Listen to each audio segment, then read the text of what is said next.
Hello दोस्तों, good morning, नमस्कार। आप सभी का स्वागत है आप सभी के अपने यूट्यूब चैनल परीक्षा के शिक्षा में। उम्मीद करता हूँ, आशा करता हूँ आप सभी जो स्वस्थ हैं, कुशल मंगल है, अपनी तैयारी जो अच्छे और बढ़िया तरीके से कर रहे हैं। तो जो भी क्लास में फर्स्ट टाइम आए हैं, पहली बार आए हैं, नए हैं, उन सभी को बता दिया जाएगा हमारे चैनल पे जो आपकी यूपी पॉलिसी पीटी एग्जाम 2025 की जो आपकी तैयारी आती है रेगुलर बेसिस पर जो डेली करवाई जाए। तो जिसे भी तैयारी पूरी करनी है, कंप्लीट करनी है, चैनल को सब्सक्राइब करके आप लोग हमारे साथ जुड़े रहिएगा। ठीक है, क्लास का समय देखिए।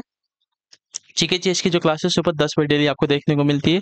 रीजनिंग और मैथ्स की क्लास जो है दोपहर को 3 बजे देखने को मिलती है। हिंदी और जनरल अवेयरनेस की क्लास जो है शाम को 7 बजे आप सबको हमारे चैनल पर देखने को मिलती है। तो आप सबको इसी टाइम पर क्लास से जुड़ के तैयारी को पूरा और कंप्लीट करना है। नीचे डिस्क्रिप्शन में आपको इंस्टाग्राम टेलीग्राम का लिंक मिलेगा, तो आप हमें इंस्टाग्राम पे फॉलो करेंगे और टेलीग्राम चैनल को क्या करेंगे, ज्वाइन करेंगे। टेलीग्राम चैनल पर क्या है, आपको डेली बेसिस पर क्लास का अपडेट और आपको एग्जाम का अपडेट जो है देखने को मिल जाएगा। तो आप लोग जो है टेलीग्राम चैनल को ज्वाइन कर लीजिएगा। ठीक है, चलेंगे क्लास स्टार्ट करें बिना किसी देरी के। एक एक क्वेश्चन आपके एग्जाम के लिए बहुत इंपॉर्टेंट, ध्यान से एक एक क्वेश्चन को देखेंगे, समझेंगे और बताने की कोशिश करेंगे उसका सही उत्तर क्या होगा। ठीक है, क्लास स्टार्ट करने से पहले सभी से रिक्वेस्ट है कि जिसने अभी तक क्लास को लाइक नहीं किया वो लोग लाइक करेंगे, शेयर नहीं किया तो शेयर करेंगे, और जिसने अभी तक चैनल को सब्सक्राइब नहीं किया वो लोग क्या करेंगे, चैनल को सब्सक्राइब करेंगे। पहला क्वेश्चन आपके सामने दिया गया है।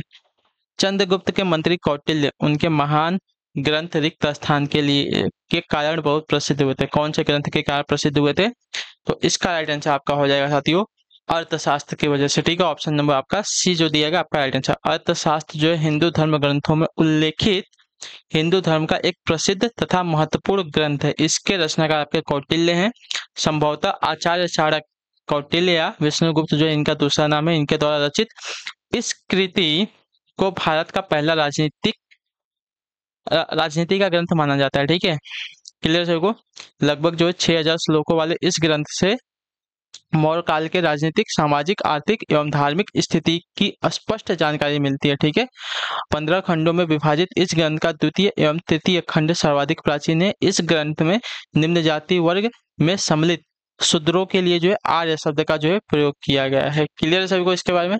चलिए अगला क्वेश्चन है आपका साथियों, दूसरा नंबर है, उत्तर देने की कोशिश कीजिएगा। Right answer. पानीपत का प्रथम युद्ध जो है निम्नलिखित में से किन के मध्य हुआ था, बताइए। पानीपत का जो प्रथम युद्ध है किसके मध्य में हुआ था? तो आपका राइट आंसर हो जाएगा इब्राहिम लोदी और बाबर के मध्य में हुआ था 1526 ईस्वी में। और डेट थी आपकी 21 अप्रैल 1526 को। ठीक है, क्लियर होगा इसके बारे में।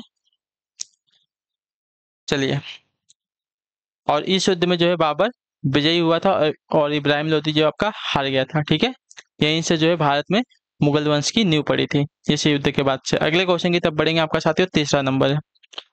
विजयनगर के सबसे प्रसिद्ध शासक कृष्णदेव राय किस राजवंश से संबंधित थे? तो इसका राइट आंसर आपका हो जाएगा साथियों तुलु वंश से। ठीक है, ऑप्शन नंबर आपका बी राइट हो जाएगा। क्लियर होगा इसके बारे में। क्लियर है, कृष्णदेव राय जो है विजयनगर साम्राज्य का सबसे प्रभावशाली शासक था। इसका संबंध आपका तुलु वंश से था। क्लियर होगा इसके बारे में। इसने सत्ता संभाली तब साम्राज्य की हालत बहुत दयनीय स्थिति में थी। ठीक है, साम्राज्य को बीजापुर के सुल्तान तथा उड़ीसा के शासकों से भय बना हुआ था। इसने जो है दक्कन के सुल्तानों के मुसलमान शासकों की संयुक्त शक्ति को पराजित किया तथा 1542 में रायचूर दोआब को जीत लिया था। ठीक है, क्लियर है सभी को। चलिए अगले क्वेश्चन की तरफ बढ़ेंगे। आपका चौथा नंबर है, उत्तर देने की कोशिश कीजिएगा, राइट आंसर का हो जाएगा। पूछा गया आपका निम्नलिखित में से किसे जो है प्रारंभिक भारतीय पुरातत्व का मुख्य अवधियों के घटनाक्रम के अनुसार क्रमबद्ध किया गया। ठीक है, किसे जो है प्रारंभिक भारतीय पुरातत्व की मुख्य अवधियों के घटनाक्रम के अनुसार क्रमबद्ध किया गया है? नवपाषाण, मध्य पाषाण, पूरा पाषाण, हड़प्पा सभ्यता। गलत है। ठीक है, पूरा पाषाण, मध्य पाषाण, नवपाषाण और हड़प्पा सभ्यता, ये वाला आपका राइट है। ठीक है, क्लियर होगा इसके बारे में। ये जो है आपका क्या हो जाएगा, प्रारंभिक भारतीय पुरातत्व की घटनाक्रम का क्या हो जाएगा, क्रमबद्ध सही हो जाएगा। ठीक है, पहले पूरा पाषाण, फिर मध्य पाषाण, उसके बाद नवपाषाण, नवपाषाण के बाद आपका हड़प्पा सभ्यता आया था। क्लियर होगा इसके बारे में। तो ये वाला आपका राइट है। चलिए अगला क्वेश्चन आपका साथियों, पांचवा नंबर प्रश्न, उत्तर देने की कोशिश कीजिएगा, राइट आंसर का हो जाएगा पांचवे पे। 15वीं 16वीं शताब्दी के दौरान वाणिज्यिक व्यापार के लिए आमतौर पर हुंडी का इस्तेमाल किया जाता था। हुंडी का क्या तात्पर्य बताइए। 15वीं 16वीं शताब्दी के दौरान वाणिज्यिक व्यापार के लिए आमतौर पर हुंडी का इस्तेमाल किया था। हुंडी का क्या तात्पर्य है? तो हुंडी का तात्पर्य है आपका साथियों विनिमय पत्र से, ठीक है। ऑप्शन नंबर आपका डी राइट होगा। क्लियर है। 15वीं-16वीं शताब्दी के दौरान वाणिज्यिक व्यापार के लिए आमतौर पर हुंडी का प्रयोग किया जाता है। हुंडी का तात्पर्य आपका विनिमय पत्र से है। चलिए क्वेश्चन नंबर 6 है। छठा नंबर, भारत छोड़ो आंदोलन या अगस्त आंदोलन 8 अगस्त 1942 को महात्मा गांधी द्वारा अखिल भारतीय कांग्रेस समिति के रिक्त स्थान सत्र में चलाया गया एक आंदोलन था। कौन सा आंदोलन कब चलाया गया? तो आपका आंसर हो जाएगा मुंबई, ठीक है। ऑप्शन नंबर आपका बी राइट होगा, ठीक है। 8 अगस्त 1942 को महात्मा गांधी ने भारत छोड़ो आंदोलन की शुरुआत की थी, ठीक है, तथा बम्बई के गोया टैंक मैदान में अपने भाषण अंग्रेजों भारत छोड़ो के दौरान महात्मा गांधी जी ने भारतीयों को एक नारा दिया, करो या मरो का, ठीक है। चलिए क्वेश्चन नंबर 7 है। 1928 के बारडोली सत्याग्रह का नेतृत्व किसने किया था? बताइए। लाला लाजपत राय, सरदार वल्लभ भाई पटेल, जवाहरलाल नेहरू या बिपिन चंद्र पाल? तो आपका राइट आंसर हो जाएगा साथियों सरदार वल्लभ भाई पटेल ने, ठीक है। बारडोली सत्याग्रह भारतीय संविधान स्वाधीनता संग्राम के दौरान वर्ष 1928 में गुजरात में हुआ, ठीक है। यह एक प्रमुख किसान आंदोलन था जिसका नेतृत्व आपका वल्लभ भाई पटेल ने किया था, ठीक है। लाला लाजपत राय एक आपके जो है स्वतंत्रता सेनानी थे, ठीक, जिन्होंने साइमन कमीशन का विरोध किया था, ठीक। अगला क्वेश्चन आपका 8वां नंबर प्रश्न, महात्मा गांधी को राष्ट्रपिता कहकर संबोधित करने वाले पहले व्यक्ति कौन थे? तो आपका राइट आंसर यहाँ पे हो जाएगा सुभाष चंद्र बोस। ऑप्शन नंबर आपका सी राइट होगा। क्लियर सको। सुभाष चंद्र बोस ने जो 21 अक्टूबर 1943 को आजाद हिंद फौज के सर्वोच्च सेनापति की हैसियत से स्वतंत्र भारत की अस्थायी सरकार का गठन किया, ठीक है। 6 जुलाई 1944 को रंगून रेडियो स्टेशन से महात्मा गांधी के नाम एक प्रसारण जारी किया जिसमें उन्होंने इस निर्णायक युद्ध में विजय के लिए उनका आशीर्वाद और शुभकामनाएं मांगी थी, ठीक है। चलिए अगला क्वेश्चन आपका क्वेश्चन नंबर 9, ध्यान से देखिएगा, बताइएगा राइट आंसर। निम्नलिखित में से कौन सा विकल्प हिंदी महासागर में दूसरा सबसे बड़ा द्वीप है, ठीक है। तो आपका राइट आंसर हो जाती हो श्रीलंका, ठीक है। ऑप्शन नंबर आपका बी राइट है। हिंद महासागर में स्थित मुख्य द्वीप आपका मेडागास्कर है जो विश्व का चौथा सबसे बड़ा द्वीप है, और दूसरा सबसे बड़ा द्वीप जो है आपका यहाँ पे श्रीलंका हो जाएगा, ठीक है। क्लियर से इसके बारे में। चलिए अगला क्वेश्चन आपका है 10वां नंबर, उत्तर दीजिएगा राइट आंसर। गांधी जी के गांव सर्वोदय के आदर्श ने बताया कि एक आदर्श गांव को कुछ शर्तों को पूरा करना होगा, इनमें से क्या शर्तें में से नहीं है, ठीक है। क्या शर्तों में से नहीं है? तो देखिए, जाति व्यवस्था को समाप्त किया जाना चाहिए, ये तो था। भाईचारे की भावना विकसित करने के लिए पूजा का स्थान एक दूसरे के बगल में बनाया जाना चाहिए, ये जो है इनके आदर्श गांव की वाक्य में नहीं था, तो आपका दूसरा वाला राइट आंसर होगा, ठीक है। इसमें धर्मशाला और एक छोटी डिस्पेंसरी होनी चाहिए, ये भी था। या भोजन और कपड़ों के मामलों में आत्मनिर्भर होना चाहिए, ठीक है। ये भी जो है इनके एक आदर्श गांव के वाक्य में था, ठीक है। चलिए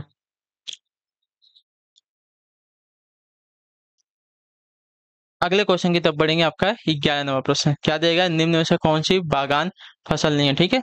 बागान की फसल कौन सी नहीं? तो बागान की फसल जो आपके मोटे अनाज नहीं है, तो ऑप्शन नंबर आपका डी है, ठीक है। बागानी फसलें काजू, कॉफी तथा चाय इत्यादि होती है, मोटे अनाज इस श्रेणी में शामिल नहीं है, ठीक है।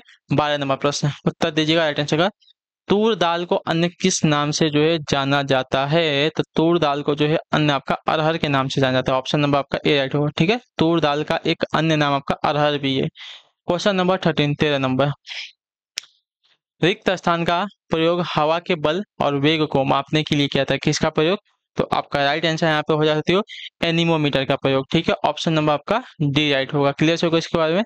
वायु के बल और वेग को मापने के लिए जो एनीमोमीटर का प्रयोग किया जाता है। थर्मामीटर से तापमान, लेक्टोमीटर से दूध की शुद्धता और अपेक्षिक घनत्व तथा स्पीडोमीटर से वाहनों की चाल जो है पता लगाई जाती है, ठीक है। 14 नंबर प्रश्न उत्तर दीजिएगा राइट आंसर। किस पड़ोसी देश को land of the thunder dragon कहा जाता है? तो आपका राइट आंसर हो जाएगा भूटान को, ठीक है। ऑप्शन नंबर आपका डी सही उत्तर होगा। भूटान को जो है land of the thunder dragon का तथा लैंड ऑफ थंडर बोल्ट कहते हैं, ठीक है। भूटान के राजधानी आपकी थिम्पू है, थिम्पू।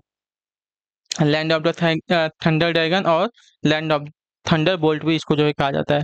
अगला क्वेश्चन आपका 15 नंबर बताने की कोशिश करेंगे राइट आंसर का। गोदावरी नदी का उद्गम स्थल किस राज्य में है? तो गोदावरी नदी का उद्गम स्थल आपका जो है महाराष्ट्र राज्य में है। इसके बारे में मैंने आपको कई बार बता चुका है, तो आपको याद होना चाहिए। ठीक है, गोदावरी नदी की उत्पत्ति जो है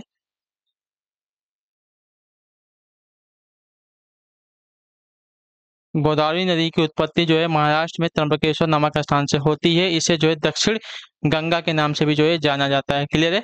चलिए अगले आपका 16 नंबर प्रश्न। निम्न में से किस उत्पाद को एग मार्क के प्रमाणीकरण की आवश्यकता बताइए? निम्न में से किस उत्पाद को जो है एग मार्क की प्रमाणीकरण की आवश्यकता है?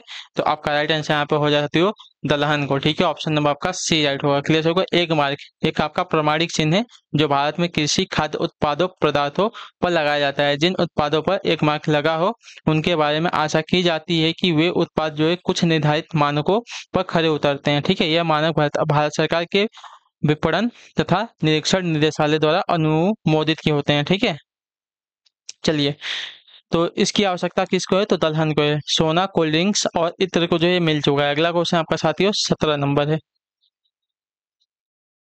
देखिए, सोना तो खाने की चीज नहीं है, कोल्ड ड्रिंक पीने की चीज है और इत्र भी आपकी खाने की चीज नहीं है। ठीक है, तो इसमें से जो है दलहन की आवश्यकता इसको है एग मार्क की।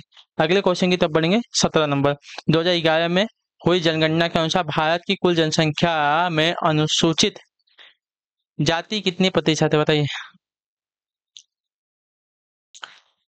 तो 16.6% है। ठीक है, ऑप्शन नंबर आपका ए राइट होगा। 2011 की जनगणना के मुताबिक जो है देश की कुल आबादी आपकी 24.4% हिस्सेदारी दलितों की है। ठीक है, अनुसूचित जाति यानी कि SC की जनसंख्या आपकी 16,66,35,700 है। ठीक है, जो कुल आबादी का लगभग जो है 16.6% है। जबकि अनुसूचित जनजाति यानी कि ST जो है आबादी 8,43,26,240 है और यह देश की कुल जनसंख्या का लगभग जो है 8.6% है यानी कि 6% है। ठीक है, चलिए अगला क्वेश्चन आपका साथियों 18 नंबर, भारतीय संविधान का निम्न में से कौन सा अनुच्छेद मानव के क्रय विक्रय तथा जबरदस्ती मजदूरी कराने पर प्रतिबंध लगाता है?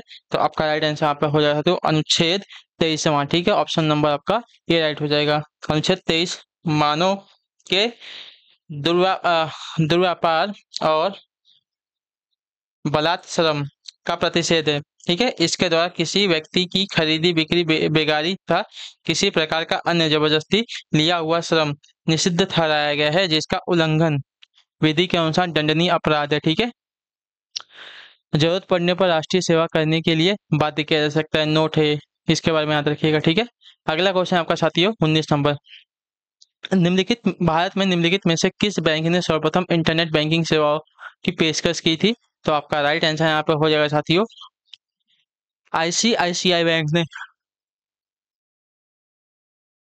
क्लियर सर को? इंटरनेट बैंकिंग की सेवा करने वाला सबसे पहला बैंक आपका जो है भारत में ICICI बैंक है। क्वेश्चन नंबर 20 है 20 नंबर, भारतीय हरित क्रांति के दौरान निम्नलिखित में से किन अनाजों का अत्यधिक उत्पादन किया गया था? तो आपका राइट आंसर साथियों यहाँ पे गेहूं और चावल का। ठीक है, ऑप्शन नंबर आपका सी राइट होगा। क्लियर होगा इसके बारे में? भारत में हरित क्रांति का प्रारंभ आपका 1966 से 67 में हुआ था। हरित क्रांति को जो भारत में प्रारंभ करने का सम्मान आपका सम्मान नोबेल पुरस्कार विजेता प्रोफेसर नॉर्मन बोरलॉग को है। हरित क्रांति भारतीय कृषि में लागू की गई उस विकास विधि का परिणाम है जो 1960 के दशक में पारंपरिक कृषि को आधुनिक तकनीकी द्वारा प्रतिस्थापित किए जाने के रूप में सामने आई थी। ठीक है, चलिए तो यहाँ पे क्लियर हो गया ना। भारत में भारतीय हरित क्रांति के दौरान जो है गेहूं और चावल अनाजों का जो है अत्यधिक उत्पादन किया गया था। अगला क्वेश्चन आपका 21 नंबर, भारत के संविधान का निम्नलिखित में से भारत का संविधान निम्नलिखित में से कौन सा अनुच्छेद राष्ट्रपति के चुनाव की प्रक्रिया से संबंधित है? तो आपका राइट आंसर यहाँ पे हो जाएगा अनुच्छेद 55। ठीक है, ऑप्शन नंबर आपका बी राइट होगा। अनुच्छेद 55 का संबंध आपका राष्ट्रपति के निर्वाचन से है। ज्ञात हो कि राष्ट्रपति का निर्वाचन अनुपातिक प्रतिनिधित्व की एकल संक्रमणीय पद्धति द्वारा होता है। चलिए 22 नंबर प्रश्न, निम्नलिखित में से कौन भारत में पहली लोकसभा के उपसभापति थे? तो आपका राइट आंसर यहाँ पे हो जाती हो M अनंत शयानम अयंगर, ठीक है, ऑप्शन नंबर आपका सी राइट होगा, ठीक है। भारत की प्रथम लोकसभा 17 अप्रैल 1952 से 4 अप्रैल 1957 में एन अनंत शयानम अयंगर उपाध्यक्ष यानी कि डिप्टी स्पीकर थे, क्लियर सभी को, उपसभापति थे। अगला क्वेश्चन आपका साथियों 23 नंबर, भारत के संविधान का अनुच्छेद 66 किससे संबंधित है? तो अनुच्छेद 66 जो है आपका यहाँ पे उपराष्ट्रपति के चुनाव से संबंधित है, ऑप्शन नंबर आपका बी जो दिया गया आपका राइट आंसर होगा। भारतीय संविधान का अनुच्छेद 66 का संबंध आपका उस उपराष्ट्रपति के चुनाव से, क्लियर सभी को। उपराष्ट्रपति जो है राज्यसभा का पदेन सभापति होता है, ये बात याद रखिएगा। 24 नंबर क्वेश्चन है, मानव अधिकारों के सार्वभौम घोषणा का अनुच्छेद 6 किससे संबंधित है? तो यह संबंधित है आपका कानून के समक्ष एक व्यक्ति के रूप में मान्यता का अधिकार से, ठीक है, ऑप्शन नंबर आपका ए राइट होगा। मानव अधिकारों के सार्वभौम घोषणा का अनुच्छेद 6 के अनुसार हर किसी को हर जगह एक व्यक्ति के रूप में मान्यता प्राप्त करने का अधिकार दिया गया है, क्लियर सभी को। चलिए 24 हो गया। 25 नंबर क्वेश्चन ध्यान से देखिएगा, उत्तर दीजिएगा, अटेंशन होगा। भारतीय संविधान की रिक्त स्थान भारतीय गणराज्य की आधिकारिक भाषाओं की सूची प्रदान करती है, कौन सी अनुसूची? तो आपका राइट आंसर हो जाता है यहाँ पे 8वीं अनुसूची, ऑप्शन नंबर आपका डी जो दिया गया आपका राइट आंसर होगा, ठीक है। भारतीय संविधान की 8वीं अनुसूची में जो है राज्यसभा का उल्लेख, राज्य भाषा का उल्लेख है, ठीक है। वर्तमान में 22 भाषाओं को जो राजभाषा का दर्जा प्राप्त है, क्लियर होगा इसके बारे में। चलिए 26 नंबर क्वेश्चन, क्षतिग्रस्त CFL और फ्लोरोसेंट ट्यूबों का निपटान सुरक्षित रूप से किया जाना चाहिए क्योंकि इनमें रिक्त स्थान वाष्प होती है जो स्वभाव में जहरीली होती है। कौन सी वाष्प होती है इसमें? तो इसमें आपकी होती है साथियों पारे की वाष्प होती है, ठीक है, ऑप्शन नंबर आपका डी राइट होगा। पारे की वाष्प होती है जो स्वभाव में क्या होती है साथियों, जहरीली होती है, ठीक है। क्षतिग्रस्त CFL और फ्लोरोसेंट ट्यूबों, ठीक है, इसमें जो आपकी कौन सी होती है? तो पारे की वाष्प होती है जो स्वभाव में जहरीली है। अगला है आपका 27 नंबर क्वेश्चन, पौधे में पानी और पोषक तत्वों के परिवहन के लिए संबंधित ऊतकों को क्या कहा जाता है? तो इसे कहा जाता है आपका फ्लोएम और जाइलम, ठीक है, तो ऑप्शन नंबर आपका डी राइट हो जाएगा, क्लियर होगा इसके बारे में। संबंधित ऊतक एक आपकी जटिल संचालन ऊतक है जो एक से अधिक सेल प्रकार का बना होता है, ठीक है, जो संवहनी पौधों में पाया जाता है, ठीक है। संवहनी ऊतक के प्राथमिक घटक जाइलम और फ्लोएम है, ठीक है।